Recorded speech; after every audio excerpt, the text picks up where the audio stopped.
माझा गुरु प्रथम नमन दुसरी चरण संताचिया तुमच्या कृपादाने कथेचा विस्तारू बाबाजी सद्गुरु दास तुका शुक्लम ब्रह्म विचार सार परमा माध्यम जगद व्यापिनी विना पुस्तकधारिणी मभयदाम जड्डंधकारापहा हस्ते स्फाटिक मालिकां विदधतीं पद्मासने संस्थितां वन्दे तां परमेश्वरीं भगवतीं बुद्धिं प्रदा शारदां महायोगपीठे तटे भीमरथ्यां वरं पुण्डरीकायदात्मनिन्द्रैः समागत्य तिष्ठन्तमानन्दकन्दं परब्रह्मलिङ्गं भजे पाण्डुरङ्गं नीलाम्बुजश्यामलकोमलाङ्गं सीता समारोपितवामभागं पानो महासायितचारु चापं नमामि रामं रघुवंशनाथं जय जय श्री राधारमण जय जय नवल किशोर जय गोपी चित्तचोर प्रभू जय जय माखन चोर जयांची केली स्मरण होय सकळ विद्यांचे अधिकरण तेची बंधू श्री चरण श्री गुरुचे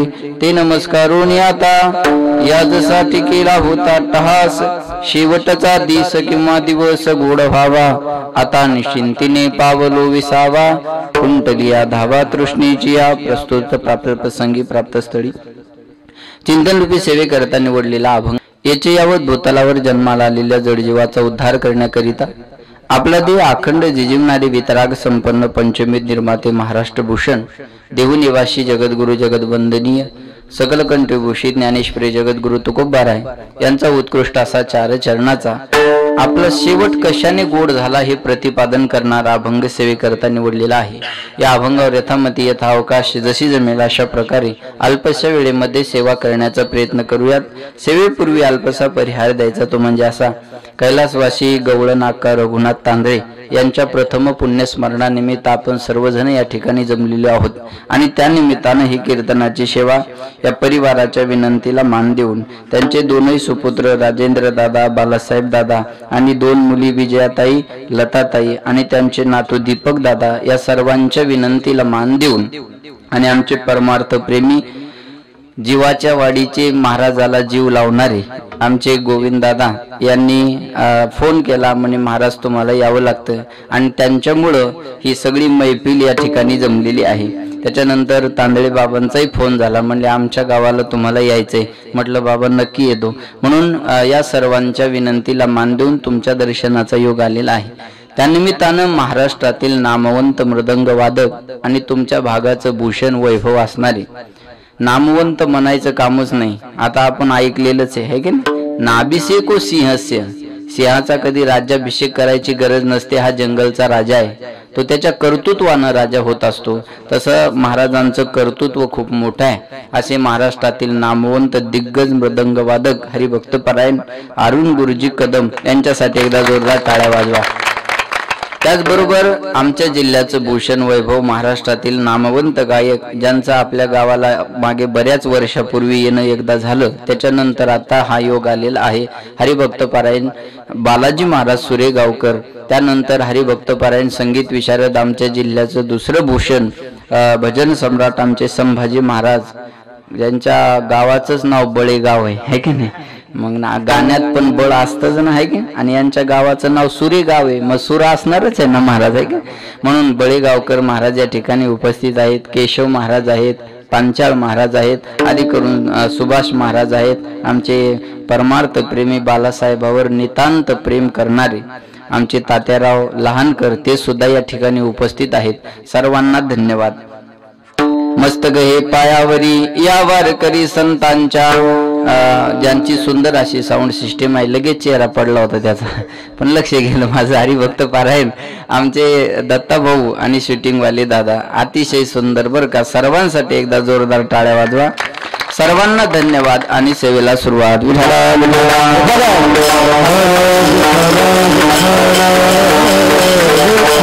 सेवेकरता निवडलेला अभंग तुकोबारायांचा आहे लक्ष देऊन ऐका। जगद्गुरु तुकाराम महाराज अभंगामध्ये सांगतात मी जीवनामध्ये जो अट्टहास केला तो या दिवसासाठी केला यासाठी केला होता अट्टहास कोणत्या दिवसासाठी अट्टहास केला? शेवटचा दिस किंवा दिवस गोड व्हावा, माझा शेवट गोड व्हावा याकरता मी पांडुरंगाकडे अट्टहास केला, माझा शेवट गोड व्हावा याकरता मी साधना केली, माझा शेवट गोड व्हावा याकरता मी भक्ती केली, माझा शेवट गोड व्हावा याकरता जगाचा त्रास मी सहन केला. आणि महाराज म्हणतात तो माझा शेवट गोड झाला. शेवट कशाला गोड होणं म्हणतात? मरण हा माणसाच्या जीवनातला शेवट नाही, मग आपलं साध्य आपल्याला मिळणं हा माणसाच्या जीवनातला शेवट आहे. मग नरदेहाचं साध्य काय आहे? नरदेहाचं साध्य आहे भगवंताची प्राप्ती. लक्ष देऊ नाही का? आणि ती भगवंताची प्राप्ती मला झाली म्हणून माझा शेवट गोड झाला. मेल्यानंतर शेवट गोड होत नाही. माणसं म्हणतात मेला बाबा याचा शेवट झाला. नाही नाही, पुनरपि जननम पुनरपि मरणम पुनरपि जननी जठरे शयनम य संसारे खलदुस्तारे कृपया पारे पाहे मुरारे भज गोविंदम गोविंदम भज मूढमते गोविंदम भज मूढमते. पुन्हा जन्माला येणं पुन्हा मरण हे चालू राहणार आहे. माझ्याकडे लक्ष द्या. वासांशी जीर्णानी यथा विहाय नवानी गृह्णाती नरोपरानी तथा शरीराय विहाय जीर्णान अन्यानी संयाती नवानी देही. जैसे जीर्ण वस्त्र सांडीजे मग नूतन वेडीजे. जीर्ण झालेलं कापड आपण जसं टाकून देतो आणि नूतन वस्त्र परिधान करतो तसं आत्मा जीर्ण झालेलं शरीर सोडतो आणि नूतन शरीरामध्ये प्रवेश करतो. आपण जसे कपडे बदलतो आत्मा तसं शरीर बदलतो. फ्रेश बसा बरं का. आपण जसे कपडे बदलतो आत्मा तसं शरीर बदलतो. आता हा माझा कीर्तनाचा ड्रेस आहे, बरोबर आहे ना? हा माझा कीर्तनाचा ड्रेस आहे. मग झोपायचा असल्यावर मी असंच झोपतो का? नाही. झोपायचा असेल तर night pant T shirt lungi वगैरे तो ड्रेस वेगळा, कीर्तनाचा ड्रेस वेगळा, आराम करायचा ड्रेस वेगळा, शेतात काम करायचा असेल तर तो ड्रेस वेगळा, पाहुण्याकडे जायचा असेल तर तो ड्रेस वेगळा, लांबच्या पाहुण्याकडे जायचा असेल तर तो ड्रेस वेगळा, सासरवाडीला जायचा असेल तर तो ड्रेस वेगळा, मुलगी पाहायला जायचा असेल तर बुट एकाचे, दोऱ्या एकाच्या, सॉक्स एकाचे, गाडी एकाची, पेट्रोल उधारीचं आहे की नाही. अशा तडजोडीने शिजावं लागत असतं बघा. एकच माणूस अनेक कपड्यामध्ये आपल्याला पाहायला मिळतो. तसं एक आत्मा हे शरीर सोडल्यानंतर दुसऱ्या शरीरामध्ये आपल्याला पाहायला मिळतो. जाणकार लोकांना माझं बोलणं कळेल. ऐका. जाते नहीं कोई दुनिया से दूर चल के, जाते नहीं कोई दुनिया से दूर चल के, मिलते हैं सब यही पर कपडे बदल बदल के. माणूस जसा कपडे बदलून भेटतो आत्मा तसं शरीर बदलून भेटतो. आपण मोबाईल खराब झाल्यानंतर मोबाईल घेता का नाही नवीन? बोला बोला बोला. मग नवीन मोबाईल घेता पण सिम तेच ठेवता का बदलता? बोला ना. सिम तेच ठेवता का नाही? बस हे सिम काढायचं आणि दुसऱ्या मोबाईल मध्ये टाकायचं. असंच आहे महाराज. नैनम छिंदंती शस्त्राने नैनम दहती पावक नचैनम क्लेदेन त्या पूर्ण शेवशी मारुत. हा आत्म्याला मरण नाहीये म्हणून हा निघतो आणि दुसऱ्या शरीरामध्ये प्रवेश करतो. मरण हा शेवट नाही, भगवंताची प्राप्ती हा नरदेहाचा शेवट गोड होणं आहे. आणि महाराज म्हणतात तो देव मला भेटला, माझा शेवट गोड झाला आणि शेवट गोड झाल्यामुळे मी निश्चिंत झालो. आता निश्चिंतीने पावलो विसावा कुंटलिया धावा तृष्णेची. एक आहे चिंता आणि दुसरा आहे निश्चिंतता. ऐका. परमार्थ करणारा माणूस निश्चिंत असतो, संसारातला माणूस चिंता करत असतो. महाराज म्हणतात परमार्थ करणाऱ्या माणसाला चिंता करायची गरज नाही. परमार्थ करणारा माणूस जर चिंता करत असेल तर देवावर अविश्वासाचा ठराव पास केल्यासारखा आहे. महाराज म्हणतात नाही आम्हा चिंता वस्त्राया पोटाची माऊली आमुची पांडुरंग. वस्त्रा पोटाची चिंता परमार्थ करणाऱ्या माणसाला करायची गरज नाही. लक्ष देऊ नाही का? आम्ही आता निश्चिंत झालो. आता निश्चिंतीने पावलो विसावा. माणूस निश्चिंत झाला हे कधी कळतं? तो थांबला पाहिजे. म्हणून महाराज म्हणतात खुंटलिया धावा तृष्णेची. या खुंटणे म्हणजे थांबणे, धावा म्हणजे पळापळ आणि तृष्णा म्हणजे तहान. महाराज म्हणतात आता माझ्या जीवनात कोणतीच तहान शिल्लक राहिलेली नाही. आपल्या प्रत्येकाच्या जीवनात तहान आहे. मी तर म्हणतो तहान आहे तोपर्यंत जगण्यात मजा आहे. तहान नसेल तर जगण्यात काय मजा आहे? कोणत्या ना कोणत्या गोष्टीची तहान जीवनामध्ये पाहिजे. पण आपल्याला तहान कोणती आहे? कोई लोकेशनाशी ग्रसित आहे तो कोई वित्तेशनाशी ग्रसित आहे. कुणाला नाव कमवण्याची तहान आहे तर कुणाला पैसा कमवण्याची तहान आहे. कीर्तनकाराला दोन्ही वे असतात. विठ्ठला संत महात्म्याला याच्यापैकी कोणती तहान नसते. नलगे मुक्ती धन संपदा संत संग देई सदा. आम्हाला तहान नाही. आणि कोवा दरिद्रो ही विशाल तृष्णा. महाराज म्हणतात ज्याची तहान संपत नाही त्याच्यासारखा दरिद्री माणूस नाही. तहान नाही ऐक नाही कशाची ना कशाची तहान असते बघा. एक नाव कमवण्याची तहान असते, नाही तर पैसा मिळवण्याची तहान असते. पण संत महात्म्याला फक्त तहान आहे बघा.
लगी हरी दर्शन की. महाराज म्हणतात आम्हाला तहान लागलेली आहे, पण कोणती? भगवंताच्या दर्शनाची. प्रत्येकाला कशाची ना कशाची तहान आहे. शांतीची तहान आहे का नाही? सर्वांना शांती मिळावी अशी तहान आहे का नाही? बघा एक वाक्य बोलतो, कळलं तर बघा. शांती की इच्छा चाहते हो तो पहिले इच्छा को शांत करो. शांती मिळवण्याची इच्छा असेल तर इच्छेला शांत करणं गरजेचं आहे. पण ये इच्छा बड़ी बेवफा होती है, पूरी होते ही बदल जाती है. महाराज इच्छा एक पूर्ण झाली की दुसरी इच्छा माणसाच्या समोर उभी राहते. आणि महाराज म्हणतात ही तहान आता आमच्या जीवनात नाही. लक्ष देऊन ऐका. खुंटलिया धावा तृष्णेची.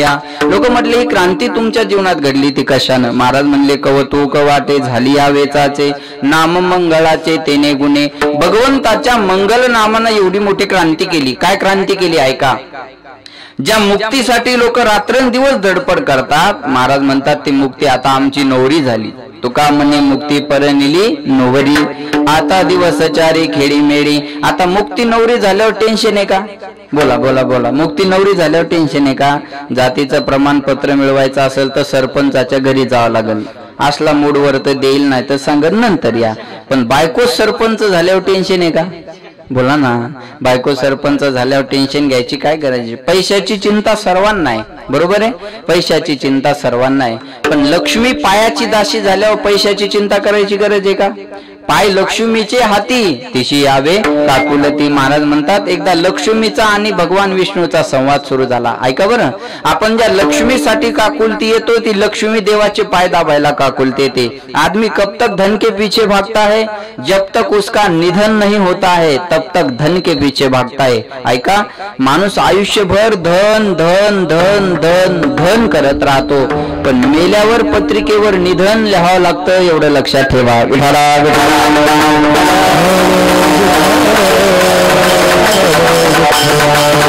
लक्ष्मी म्हणे देवा या जगात तुमच्यापेक्षा किंमत मला जास्त आहे. काय म्हणे लक्ष्मी?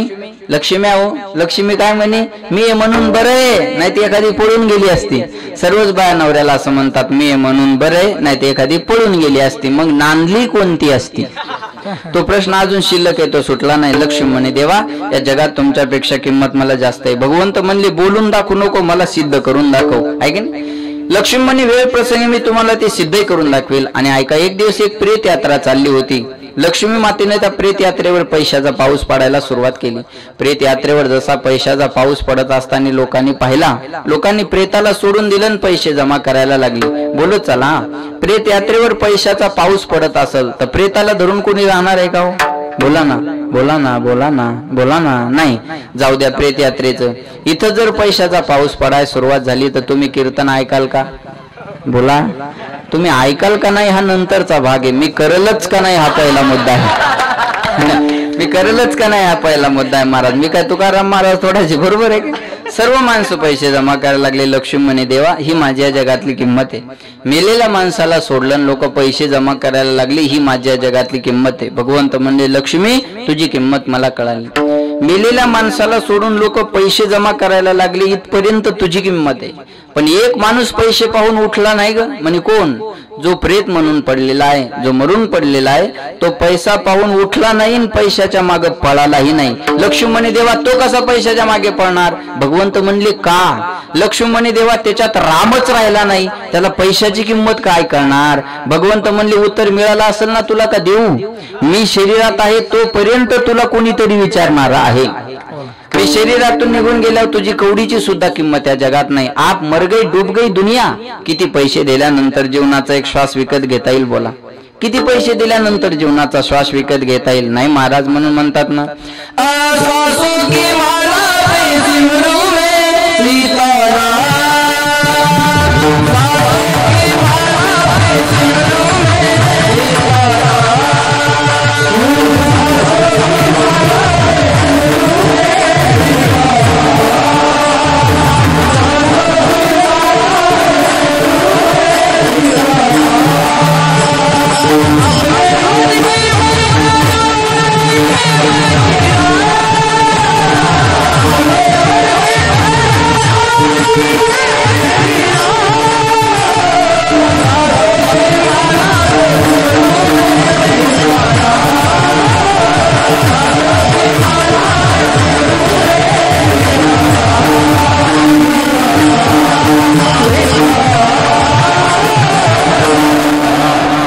प्रत्येक श्वासाला देवाचं नाव आलं पाहिजे बरं का. महाराज म्हणतात लक्ष्मीची किंमत किती दिवस, शरीरात राम आहे तोपर्यंत, पण एकदा राम निघून गेल्यावर नंतर तिची किंमत नाही. तसं महाराज म्हणतात मुक्ती आता आमची बायको झालेली आहे, आता राहिलेले 4 दिवस खेळीमेळी वातावरणात आम्हाला घालवायचे. 4 दिवस खेळीमेळी याचा अर्थ 4ही मुक्ती आम्हाला खेळण्यासाठी सुखकर झाल्या. देवाची द्वारी बोला बोला बोला उभा क्षणभरी 3 मुक्ती 4. बस आता दिवस 4 खेळीमेळी आता निश्चिंतीने पावलो विसावा, कुंटलिया धावा तृष्णेची या, असा अभंगाचा शब्दशः सरळ अर्थ आहे. विठाला विठाला.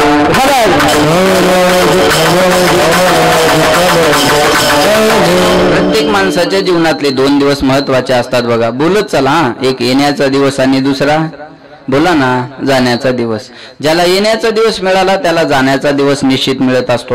ज्याचं बारसं झालं त्याचं कधी न कधी तेरस होणार आहे. महाराज म्हणतात आया है सो जाएगा राजा रंक फकीर.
तेव्हा दुनिया मुसाफिर खाना. महाराज म्हणतात पाहुणे जसे आल्यानंतर निघून जातात तसं आपल्याला सुद्धा या ठिकाणाहून जायचं आहे बरं का. लक्ष देऊन ऐका. एका स्मशानभूमीत असं छान लिहिलेलं होतं मंजिल तो तेरी यही थी, मंजिल तो तेरी यही थी, गुजर गया वक्त यहाँ आते आते, क्या मिला तुझी इस दुनिया से, आपनों ने ही जला दिया जाते जाते. आपली माणसं आपल्याला जाळायला तयार असतात बघा.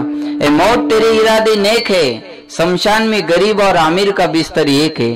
तिथं इथं विचार नाही, गरीबाची अजून स्मशानभूमी वेगळी, श्रीमंताची वेगळी अजून झालेली आहे. महाराज लक्षात ठेवा, जो आलेला आहे तो जाणार आहे याच्यात शंका नाही, पण येण्याच्या दिवसाला एक महत्व दिलं जातं का. कबीरा जब हम पैदा हुए जग हसे हम रोए, ऐसी करणी कर चलो की हम हसे और जग रोए. जाताने माणसाने हसत जावं, आपण हसत जावं, जगाने आपल्यासाठी रडावं. म्हणतात ना रोता रोता तो आया था बंदे, जब जाएगा राजा, तू जाए तो सारा जग रोए, काम करते जा.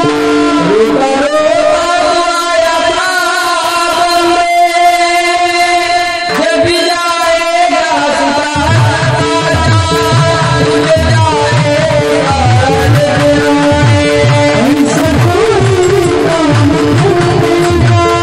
महाराज म्हणतात तो आलेला आहे तो जाणार आहे याच्यात शंका नाही. म्हणतात ना एक दिन तेरी भी डोली निकल जाएगी, 4 काम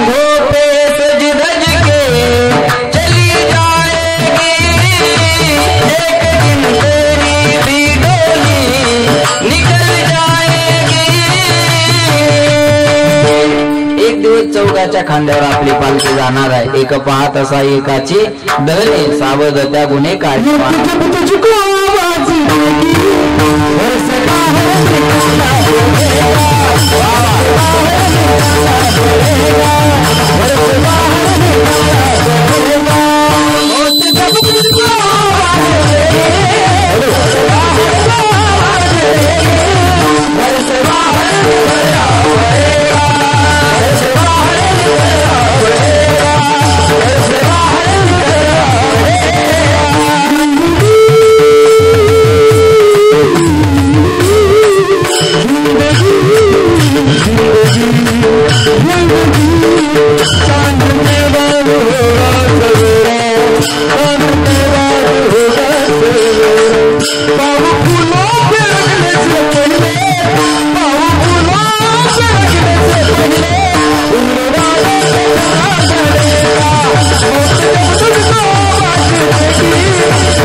जब तुझको आवाज देगी घर से बाहेर निकलना पडेगा. महाराज एकदा मरण आल्यानंतर आपल्याला हे सर्व या ठिकाणावर सोडून जावं लागणार आहे. लक्ष देऊन ऐका बरं का मला काय सांगायचं. महाराज म्हणतात ना आपला आजा पंजा बाप जसे गेले तसं आपल्याला सुद्धा जावं लागणार आहे. आजा मेला पंजा मेला बाप मसना नेला देखत देखत ना तो पण तोही तैसा झाला. उठा उठा जागा पाठी भय आले मोठे पंढरी वाचोनी दुजा ठाव नाही कोठे. महाराज म्हणतात माशी पंख पाकडी तव हे सरे जायाचे शरीर जाईल क्षणात कहा गोपीनाथ पावे जना. बघा हा माईक घ्या याची वॉरंटी आहे. हा घड्याळ घ्या वॉरंटी आहे. मोबाईल घ्या वॉरंटी आहे. गाडी घ्या वॉरंटी आहे. बल्ब घ्या गॅरंटी आहे. वॉरंटी वेगळं गॅरंटी वेगळा. वॉरंटी म्हणजे दुरुस्ती करून देणे आणि गॅरंटी म्हणजे नवीन पीस देणे आहे की नाही. बल्बची सुद्धा गॅरंटी आहे पण ज्याच्यासाठी बल्ब लावायचा आहे त्याची गॅरंटी आहे का बोला. म्हणून म्हणतात ना कुछ एक रोज सबको जाना बरसों की तू क्यों सोचे पल का नहीं ठिकाना. कुछ पल मन है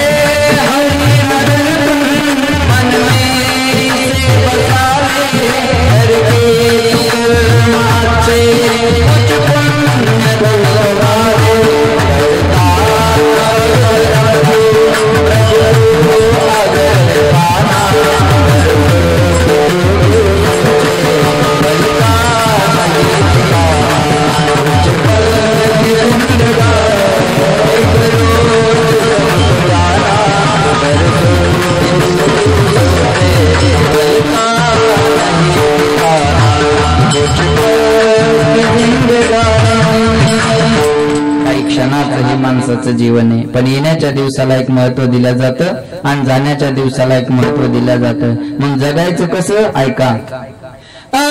कभी चोरी लालच ना करो जीवन में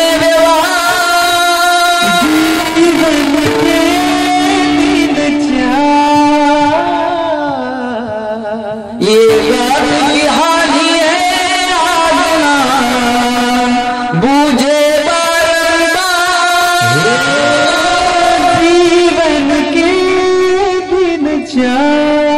संतों की वाणी है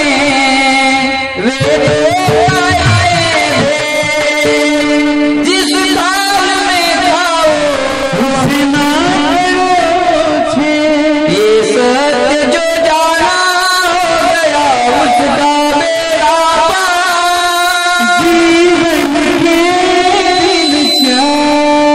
कभी चोरी लालच का ना करो जीवन में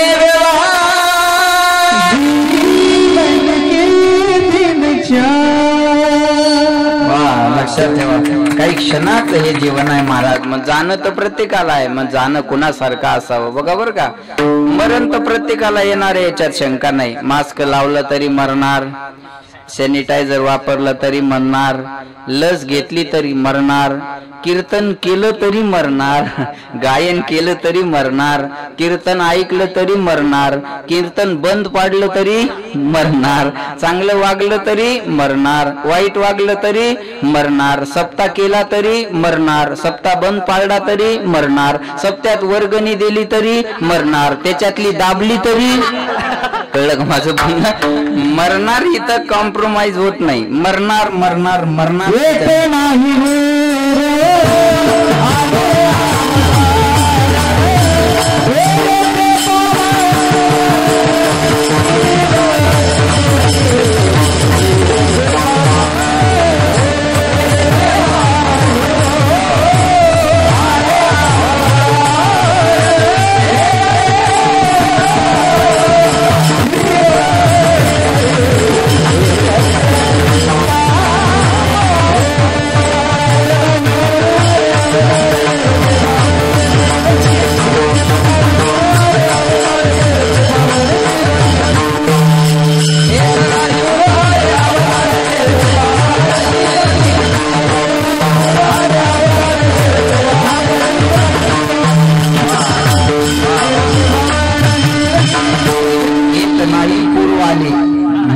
नाही गुरु आले अवतार इरते पामर जीव किती. अवतारांना अवतार कार्य संपून जावं लागलं, बरोबर आहे ना? अवतारांना जावं लागलं, मग अवतावरल्याला किती वेळ लागणार आहे? महाराज म्हणतात उपजलिया पिंडा मरण सांगा ते. जो जन्माला आला तो मरण सोबत घेऊन आला. जन्म आले बाळ त्याची वाट पाहे काळ. मरणार आहे महाराज, मग खरं ठरलं आपलं मरणार आहे. चांगलं वागलं तरी मरणार, वाईट वागलं तरी मरणार. मग चांगलं वागायचं कशाला आमचा प्रश्न आहे, कळते ना? तुम्ही जर म्हणले माळ घाला, बरं ऐकलं तुमचं घातली माळ, मग माळ घातल्यावर अमर होणार आहे का? नाही, मरणार ते ना. मग काय माळ घालायची कशाला? लक्ष देऊन ऐका, मी उदाहरण सांगतो तुम्हाला. कोर्टामध्ये जाण्याचा दरवाजा एक आहे, कोर्टामध्ये जाण्याचा दरवाजा एक आहे, पण त्या दरवाजातून प्रत्येकाला नेण्याच्या पद्धती वेगळ्या आहेत. हा, जेच जातो तेव्हा त्याच्या मागे पुढे शिपाई असतात, त्याला सन्मानानं नेल्या जातं आणि त्याच्या सिंहासनावर बसवलं जातं, बरोबर आहे? पण तो कोर्टाचा दरवाजा पाहण्याची इच्छा कैद्याला असते का हो? बोला बोला बोला.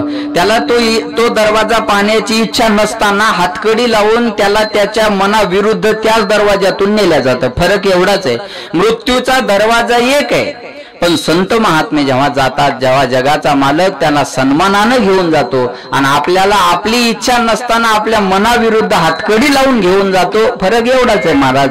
बघा, आपल्या मनाविरुद्ध आपली इच्छा नसली तरी जावं लागतं का नाही? एखाद्या म्हातारीला म्हणलं आजी उरका ना आता, ती म्हणते महाराज एकदा नातीचं लग्न डोळ्यान पाहायचं म्हणजे मी मराय मोकळी. घरचे म्हणतात इन मराव म्हणजे तारीख काढू. का माझं बोलणं म्हणजे या घरच्याला वाटतं आपण तारीख काढावं इन मध्येच मराव, बरोबर आहे का? आपल्या मनाविरुद्ध आपल्याला जावं लागतं महाराज. आपलं जाणं सुद्धा काहीला न परवडणारं आहे. विठाला विठाला